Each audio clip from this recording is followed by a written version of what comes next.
Welcome everybody to another recording of Bellwether Culture Podcast. My name is Pavan Bahl and we are live at Unrevealed New York Fashion Week. Today I am here with none other than Mr. Richard Entrup and Mr. Michael Stark. We'll start with this. If you were to distill your work, what's the best way to describe you and what you're all about? I'm an old world and new world art person, and I'm a really good connector and being able to bridge those two worlds. I've had two stints in the art world at Christie's and MoMA here in New York, but I've also spent the last year advising startups in the Web3 and NFT space. And my role at the House of Medici is really to help bring modern artists, both physical and digital, and marry them with the themes of the Medici and the Renaissance and humanism, and really do a drop that we're going to be announcing in December with real intent and purpose. Everything's connected. We've got 40 artists, a mixture of photographers, painters, digital artists, AI, generative, all coming together around the Renaissance and around the Medici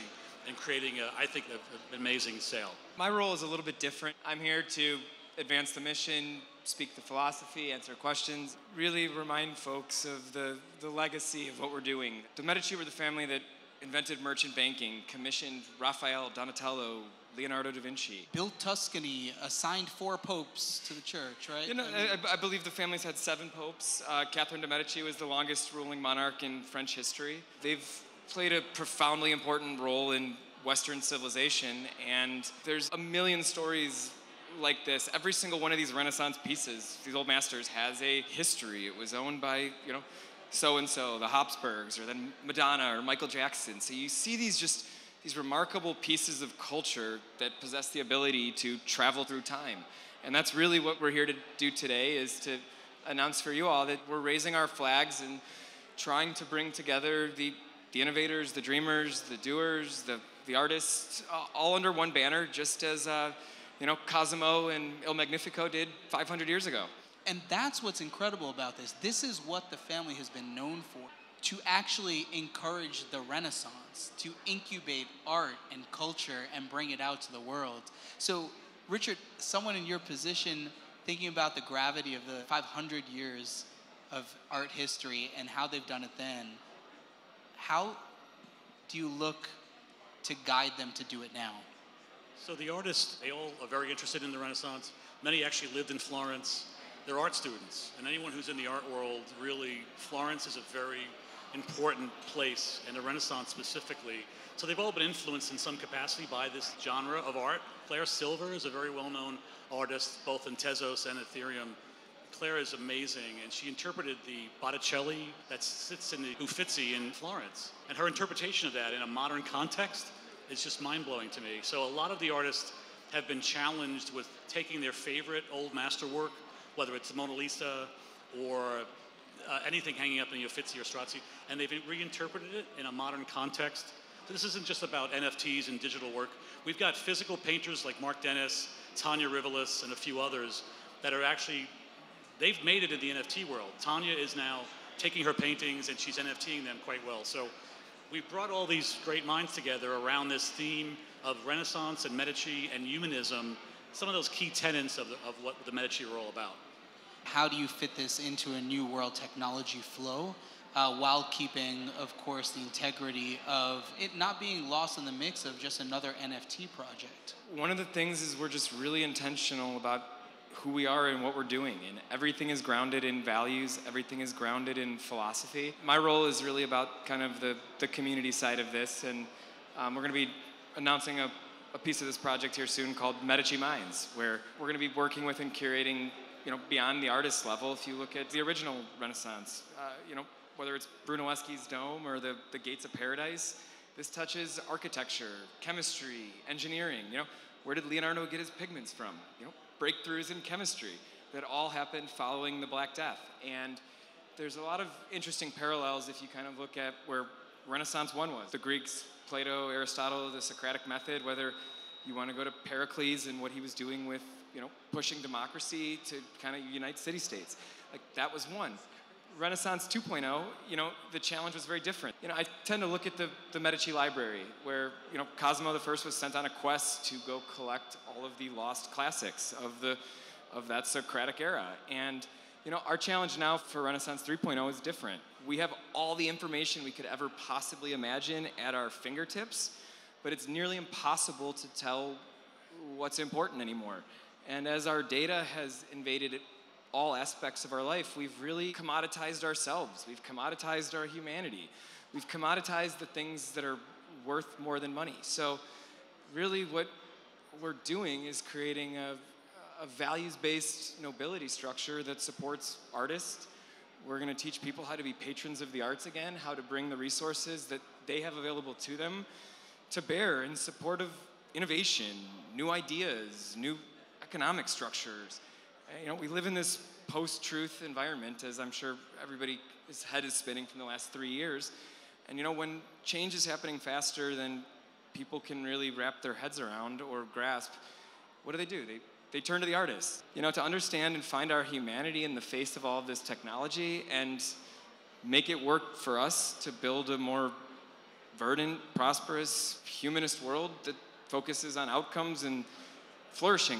To stay on this path, like what is the rollout? What is the timeline? What can you disclose at this moment? So we're going to announce the drop in December at Art Basel, Miami. We're going to have the artists there. We'll have some physical paintings there. We'll be showing the entire collection, and that'll be the announcement. And there'll be an auction sometime in December on Ethereum. So we'll be auctioning, again, digital works, physical works. Everything's going to be NFT. We also may potentially have some old masters. And of course, you mentioned some legendary painters and artists that are involved in the program, but how are you going about the curation aspect of this? How are you getting more people or artists that may be undiscovered to kind of come out and maybe get a shot at being part of this unbelievable support? Yeah, so look, personally, I'm an NFT collector, and it makes me very happy to support the artists. So I think the point is we're trying to curate a sale with purpose. I'm trying to bring the old art world into this new Web3 space with art, because a lot of them have been a little bit reluctant and bearish on crypto and PFPs. So this is a good bridge, I think, to get art collectors into this Web3 space, for sure. And it was there originally.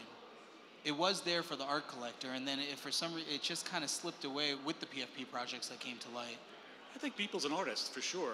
I think the PFP collectibles went pretty deep, more about investment and profit and less about art, maybe. I mean, it's art, it's all art. We're in a consolidation moment. Sure. But I think the art's actually right now on a trajectory of upward, whereas the PFPs and the collectibles are stabilizing and actually normalizing, and they're down with the crypto winter. But again, we're about the art and trying to align everyone, get these artists working together towards a common theme. Are you able to talk anything about the school in Florence and how we're going to bring in the artists physically together to co-create? One of the core components of this is education, whether that's for the artists, whether that's for patrons, whether that's for all the different people that end up touching or being a part of this community in some way. We're working on creating and actively looking at some really interesting real estate in Florence for our first academy. And we're going to bring this back to launch a free program to discover and develop the best artists in the world wherever they may reside. And we're looking at both digital and physical real-world applications of that. The idea is that if we are able to do well enough with some of these auctions and some of these first drops, that we're essentially going to be able to create a perpetual patronage engine that, based on the residuals, the royalties, and the smart contracts generated from these sales and all of these other breathtakingly talented artists coming back to support this and support this banner, that in a sense it lets us send the elevator down, that it lets young artists come in and learn and contribute and be part of an ecosystem where their contributions have value, even if they aren't selling for 50 ETH or whatever it may be. And ultimately you create new pathways. And that's really what we're setting out to do, is to create new pathways and help people find their point of contribution. What is the connection between the House of Medici and the Royal House of Medici Web3 initiatives? Anytime you're dealing with something that's about... It's separate, like it's listed as yes, separate, so right? What's really remarkable about this is that His Royal Highness the Grand Duke has been so willing to take his priceless intellectual property and try something truly new and innovative.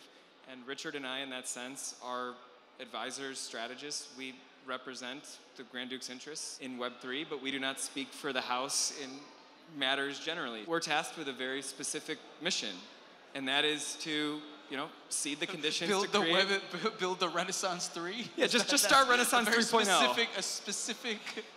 Yes, and to curate the minds to make it happen. How else can people engage with your program? How are you looking to activate community around it? So one, you can look us up for Art Basel. We're going to be throwing a very, very sick party with this gentleman and our brother UZO and Bahl, and we're going to be running it back in a much, much bigger way than this. So buckle your chin straps. Basel is going to be pretty special. What type of price point are we talking over here? Like, may I ask? Like, is it going to knock me off my socks, or what are we talking about? Well, what is art worth? And I think that is one of the big questions. As always is, right?